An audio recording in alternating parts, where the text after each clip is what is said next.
Organisation of financial functions में किसी भी बिजनेस के रिगार्डिंग, किसी भी प्रोजेक्ट के रिगार्डिंग जो भी फाइनेंशियल डिसीजंस लेने हैं, उन फाइनेंशियल डिसीजंस को कैसे मैनेज करना है, ठीक है, ये ओवरऑल जॉब रोल होता है एक फाइनेंस ऑफिसर का। बट फाइनेंस ऑफिसर बहुत सारे फील्ड्स में नॉलेज नहीं रखता है, जिसकी वजह से वो सारी इंफॉर्मेशन प्रोवाइड नहीं कर सकता, सारी डिसीजन नहीं ले सकता है।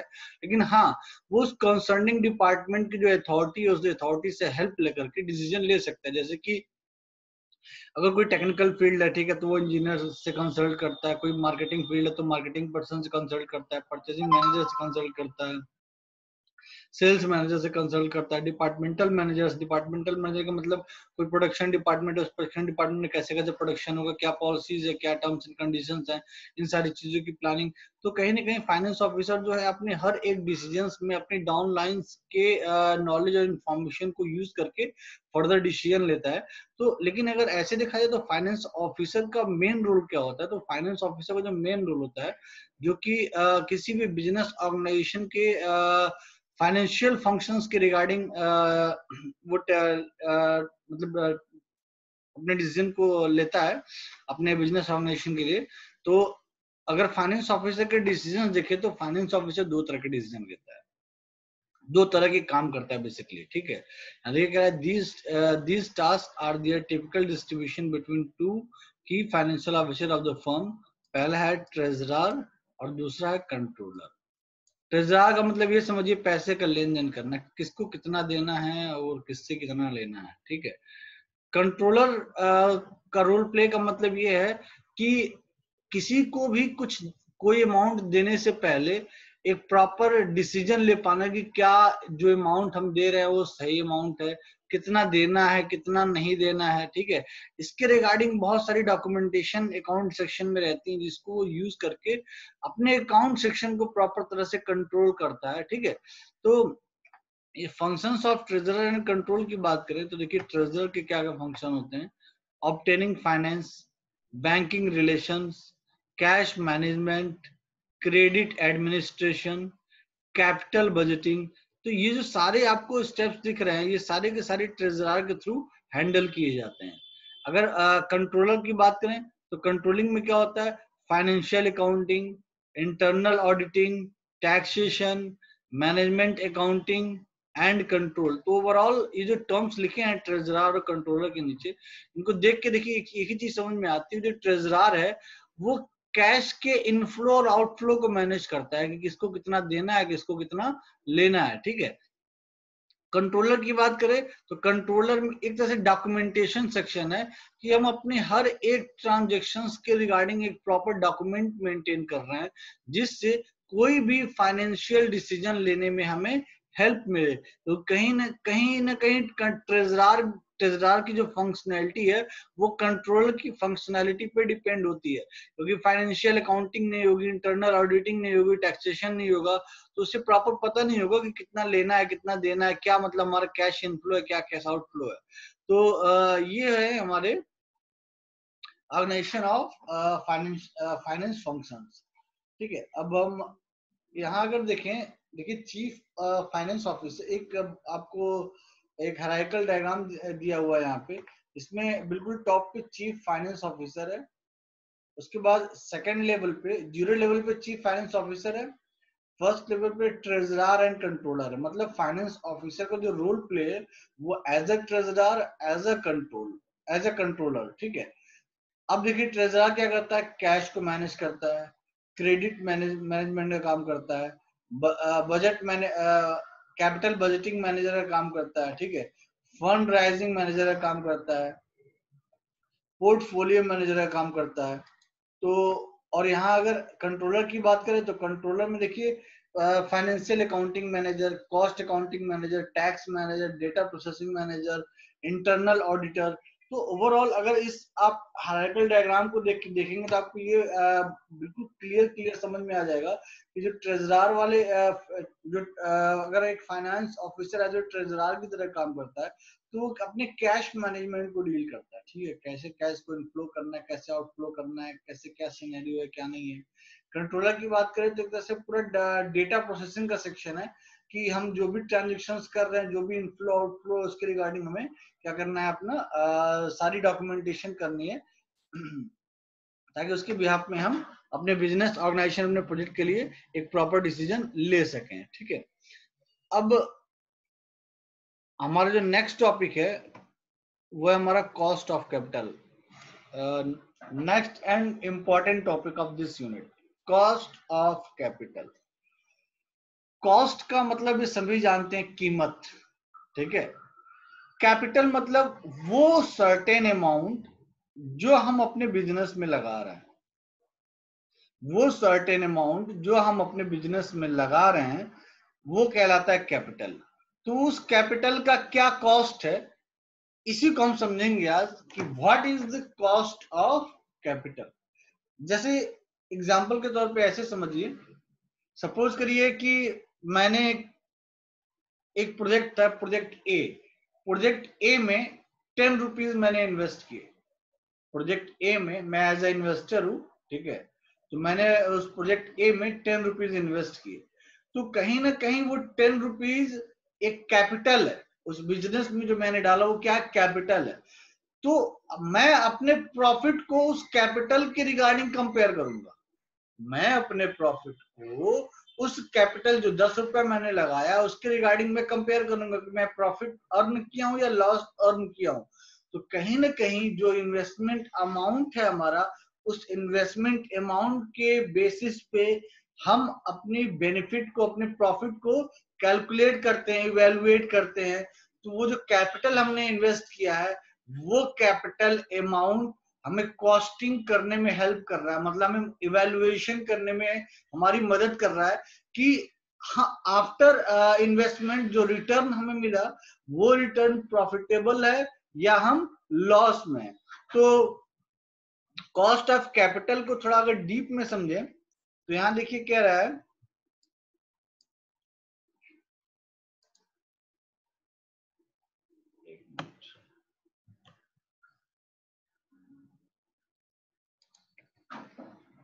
यहां देखिए कॉस्ट ऑफ कैपिटल में कह रहा है an investor provides long term funds, an investor provide long term funds. जैसे कि मैं एक इन्वेस्टर हूं, मैंने 20 लाख रुपए किसी बिजनेस में 2 साल के लिए डाल दिया, तो लॉन्ग टर्म मैंने इन्वेस्टमेंट कर दिया। ठीक है, वो इन्वेस्टमेंट मेरा इक्विटी शेयर के थ्रू हो सकता है, प्रेफरेंस शेयर के थ्रू हो सकता है, रिटेन्ड अर्निंग के थ्रू हो सकता है, डिवेंटर्स के थ्रू हो सकता है, बहुत सारे मोड्स है इन्वेस्टमेंट करने के। ठीक है, तो मैंने लॉन्ग टर्म में इन्वेस्टमेंट कर दिया।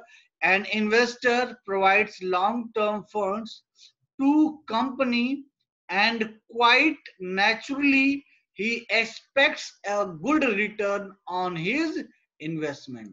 मतलब वो 2 लाख रुपया लगा दिया अपने बिजनेस में और चुपचाप बैठ गया ये देखने के लिए कि मैं कितना अच्छा से अच्छा रिटर्न अपने इस बिजनेस से ले सकता हूं या मैं कितना अच्छा से अच्छा रिटर्न अपनी इस इन्वेस्टमेंट से पा सकता हूं। तो उसने जो कैपिटल लगाया उस कैपिटल के रेस्पेक्ट में वो अपने प्रॉफिट को कंपेयर करेगा। देखिए company and quite naturally he aspects a good return on his investment. वो क्या एक्सपेक्ट कर रहा है कि जो मैंने इन्वेस्टमेंट किया है उस पर मुझे अच्छा से अच्छा रिटर्न मिल सके। तो कॉस्ट ऑफ कैपिटल का मतलब होता है, ऐसे समझिए किसी को जब कोई भी हम आइटम की बात करते हैं तो हर आइटम की एक वैल्यू होती है। ठीक है, तो हर आइटम की जो वैल्यू सेट की जाती है वो वैल्यू कहीं ना कहीं उसके प्रोडक्शन कॉस्ट, जो भी प्रोडक्ट की कॉस्ट होती है उस प्रोडक्ट की कॉस्ट में आपका प्रोडक्शन कॉस्ट होता है ओवरऑल। ठीक है, मार्केटिंग कॉस्ट होता है ओवरऑल। ठीक है, और होलसेल प्राइस के जो भी फैक्टर्स हैं उसको इंक्लूड किया जाता है, रिटेल प्राइस के फैक्टर्स को इंक्लूड करके तब ओवरऑल इन सारी चीजों को मिला करके एक प्रोडक्ट का कॉस्ट सेट किया जाता है। तो कॉस्ट सेट करने का मेन मोटिव क्या होता है कि उस प्रोडक्ट को जब हम मार्केट में सेल करें, उस प्रोडक्ट को जब हम मार्केट में उतारें तो उस प्रोडक्ट से कंपनी का भी बेनिफिट हो, मतलब कंपनी भी कुछ अर्न करे, कुछ प्रॉफिट अर्न करे, यानी जो कंपनी ने इन्वेस्ट किया उसको कुछ उससे रिटर्न मिले। जो मार्केटिंग कंपनी है जिन्होंने मेरे प्रोडक्ट के रिगार्डिंग एडवर्टाइज किया, मार्केटिंग किया, उनको भी कुछ बेनिफिट मिले। ठीक है, जो हो मार्केट में होलसेलर बैठा है जो मेरे प्रोडक्ट को रिटेलर्स तक पहुंचा रहा है उनको भी कुछ बेनिफिट मिले, तो उनको होलसेलर को बेनिफिट मिले। जो रिटेलर है जो हमारे प्रोडक्ट को कस्टमर तक पहुंचा रहा है, उस रिटेलर को भी प्रॉफिट कुछ ना कुछ अर्न हो, कुछ ना कुछ उसको अच्छा रिटर्न मिले। तो कहीं ना कहीं हम सबके प्रॉफिटेबिलिटी को इंक्लूड करते हुए, अपनी प्रॉफिटेबिलिटी, सबके प्रॉफिटेबिलिटी को इंक्लूड करते हुए हमने उस प्रोडक्ट के कॉस्ट को डिफाइन किया। ठीक है, सेम ईयर अगर हम किसी कैपिटल के कॉस्ट की बात करें, मतलब आप जो इन्वेस्टमेंट करने जा रहे हैं, वो इन्वेस्टमेंट सपोज करिए मैंने 10 लाख का इन्वेस्टमेंट किया था 2 साल बाद, 2 साल के लिए, और 2 साल बाद मुझे क्या हुआ, मेरी एक्सपेक्टेशन क्या होगी, मुझे 10 लाख से ज्यादा मिले। मेरी एक्सपेक्टेशन क्या होगी, 10 लाख से ज्यादा मिले, और 10 लाख से ज्यादा क्या मिले, मतलब रेट ऑफ रिटर्न 10% होना चाहिए, उससे कम नहीं होना चाहिए।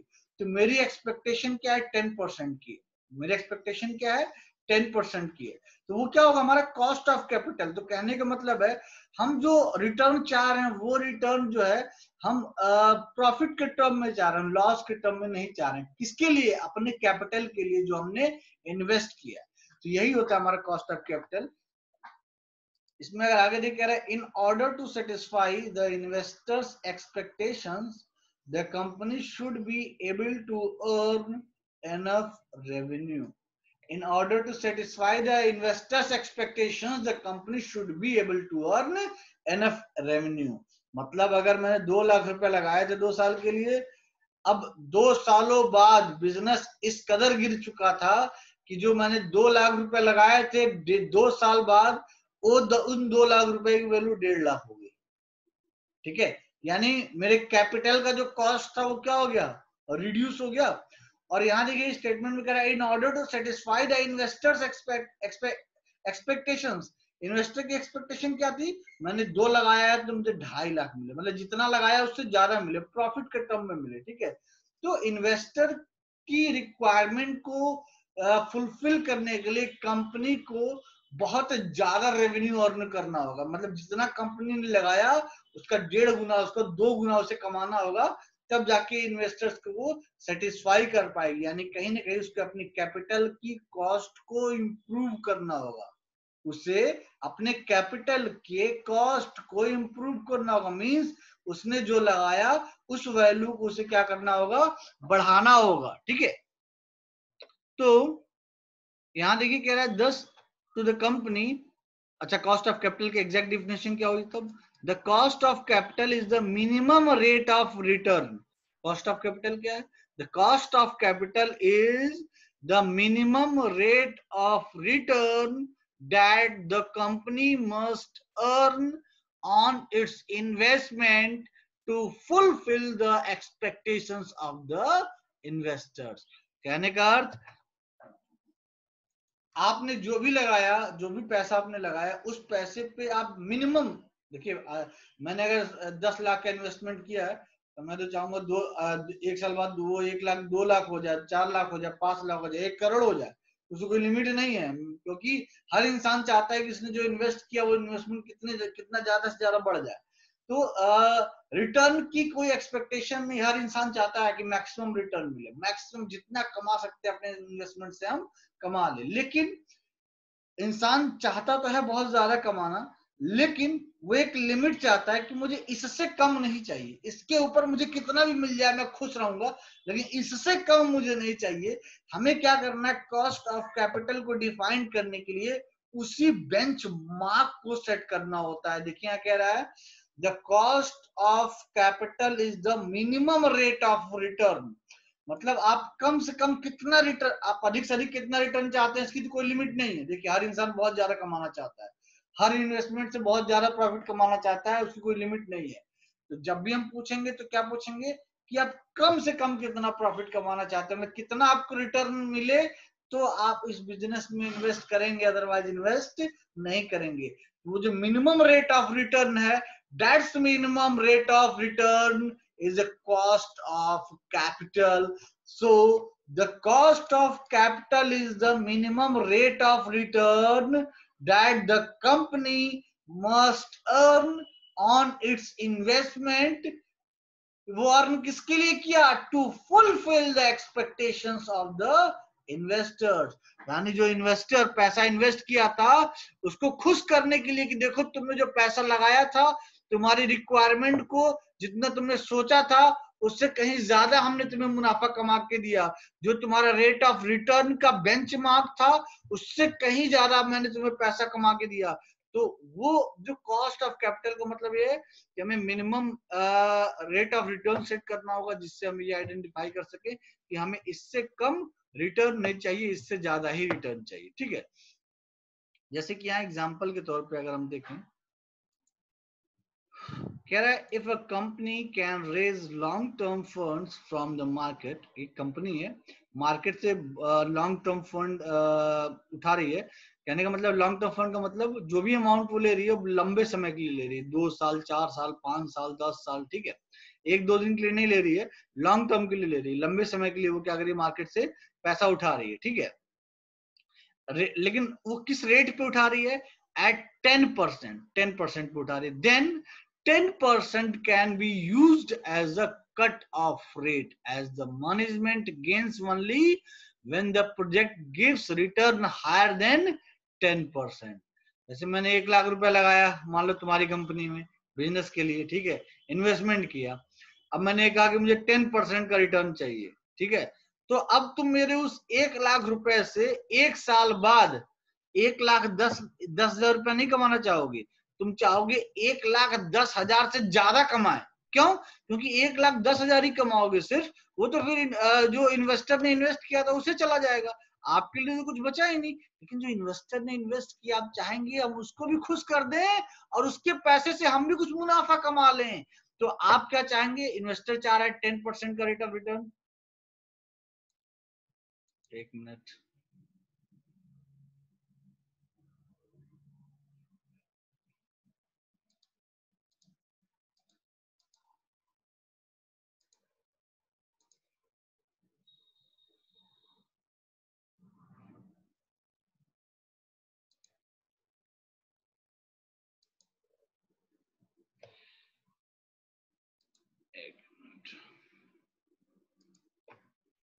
इन्वेस्टर चाह रहा है 10% का रेट ऑफ रिटर्न, मतलब उसने 1 लाख रुपया इन्वेस्ट किया 1 साल के लिए, वो कह रहा है कि मुझे 1 साल बाद 10% रिटर्न चाहिए, मतलब उसे अपने 1 लाख पे 10,000 चाहिए, यानी उसे 1 साल बाद कितना चाहिए, 1,10,000 चाहिए। ठीक है, तो कंपनी ने जब इन्वेस्टर से 1 साल पहले 1 लाख रुपया लिया था, तो और उसने इन्वेस्टर को बोला था कि हाँ मैं तुम्हारे इस 1 लाख के बदले तुम्हें 10% दूंगा, 10,000 रुपया एडिशनल आपको दूंगा जब रिटर्न करूंगा।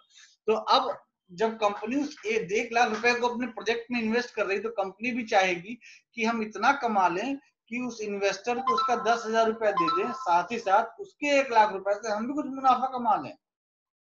तो कंपनी जो प्रॉफिट अर्न करना चाहेगी वो 10% के रेट ऑफ रिटर्न से नहीं करना चाहेगी, वो 10% के रेट ऑफ रिटर्न के ज्यादा रेट से करना चाहेगी।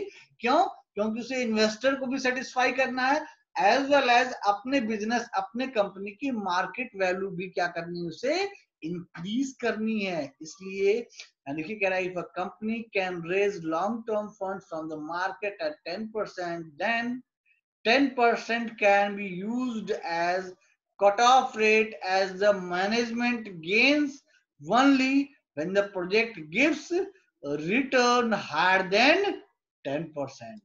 मतलब मैनेजमेंट तभी गेन कर पाएगा जब वो 10% से ज्यादा अर्न करेगा, क्योंकि सिर्फ 10% का अर्न करेगा तो वो तो इन्वेस्टर को चला जाएगा। देखिए यहाँ साफ साफ कह रहा है the management gains only when the project gives return higher than 10%. Hence 10% is the discount rate और कट ऑफ रेट। ये क्या है, कट ऑफ रेट है, मतलब ये वो बॉर्डर है जिसके नीचे नहीं होना है, हमें इसके ऊपर ही रहना है। मतलब हमें जो रेट ऑफ रिटर्न चाहिए वो 10% ज्यादा है, 10% का नहीं चाहिए। 10% का मिलेगा तो हम लॉस में तो नहीं रहेंगे, लेकिन प्रॉफिट में भी नहीं रहेंगे, क्योंकि इन्वेस्टर को चला जाएगा जो हम प्रॉफिट अर्न करेंगे। तो हमें क्या करना है, 10% से ज्यादा का रेट ऑफ रिटर्न चाहिए। In other words, it is the minimum rate of returns required on the investment project to keep the market value per share unchanged। यानी कॉस्ट ऑफ कैपिटल का मतलब क्या है, कॉस्ट ऑफ कैपिटल का मतलब ये है कि आपके इन्वेस्टमेंट की वो वैल्यू जिससे आपके प्रोडक्ट के मार्केट की, आपके प्रोडक्ट के जो मार्केट में शेयर वैल्यू है वो शेयर वैल्यू अनचेंज्ड रहे, मतलब बनी रहे, ना तो गिरे ना तो उठे, मतलब वो एक ऐसा बेंचमार्क हो कि हमें इससे ऊपर ही जाना है, इससे नीचे नहीं जाना है, वो कॉस्ट ऑफ कैपिटल है। जैसे आपने देखा होगा दुकानदार जब भी कोई आइटम कस्टमर को सेल करता है तो अपने माइंड में रखता है कि मुझे इस आइटम का इससे कम नहीं लेना है।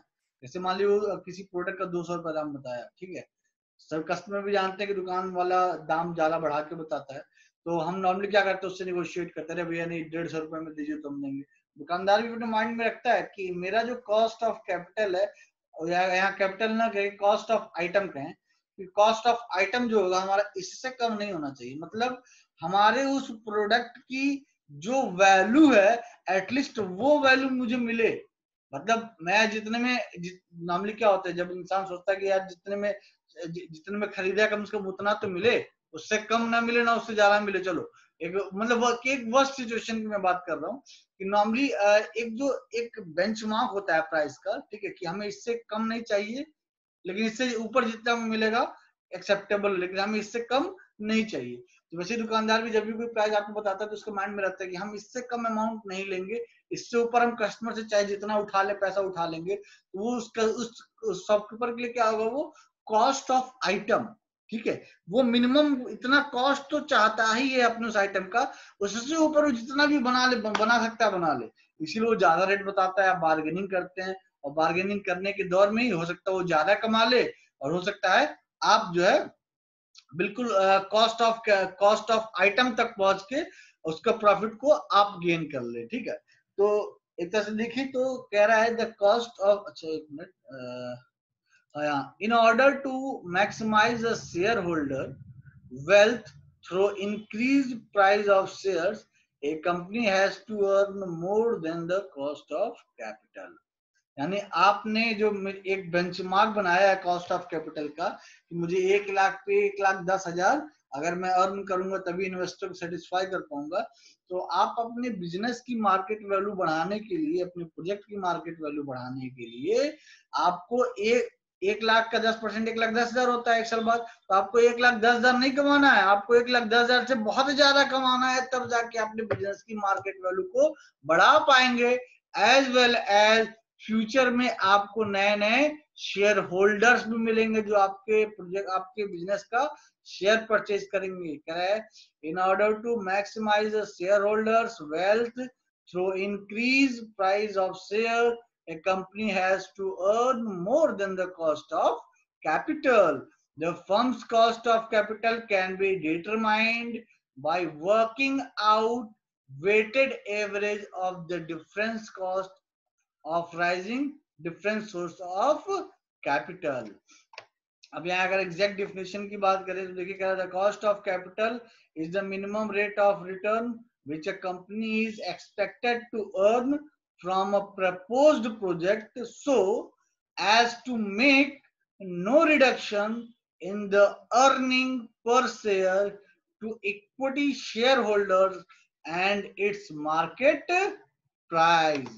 ये लाइन बड़ी इंपॉर्टेंट है। Company is expected to earn from a proposed project so as to make no reduction in the earning per share।